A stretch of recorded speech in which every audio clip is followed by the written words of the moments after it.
Hello all, welcome back to my channel. So ఇవాళ వీడియోలో కొన్ని ఈజీ ఇంగ్లీష్ సెంటెన్సెస్ చూద్దాము. సో ఏ లాంగ్వేజ్ అయినా కూడా మీరు మాట్లాడుతుంటేనే వస్తుందండి. సో ఈ చిన్న చిన్న సెంటెన్సెస్ మీ ఇంట్లో చిన్నపిల్లలు ఉంటే కనుక వాళ్ళతో మాట్లాడుతూ ఉండండి.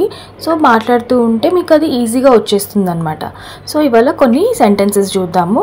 లైక్ డైలీ పిల్లలతో మాట్లాడవచ్చు. ఇవి చాలా చిన్న సెంటెన్సెస్ అనమాట. Okay, let's start. I want a pen అంటే నాకు పెన్ కావాలి. I want a pen. మీకు బుక్ కావాలంటే I want a book.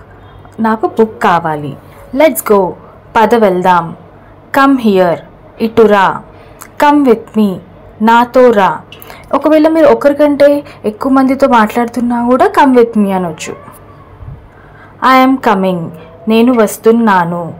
I will pay, నేను డబ్బులు కడతా.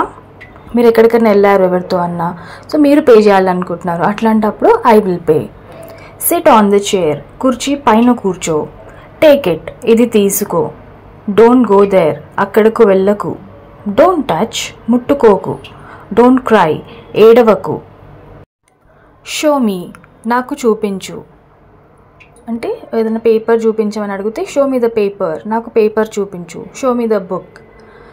ఐ నో, నాకు తెలుసు. ఇట్స్ ఓకే, పర్వాలేదు.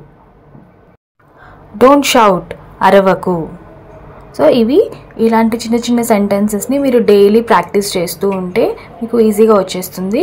ఇలాంటివి ఇంకా చాలా వీడియోస్ చేస్తానండి. ఒకవేళ మీకు ఈ వీడియో నచ్చితే లైక్ చేయండి. Thank you.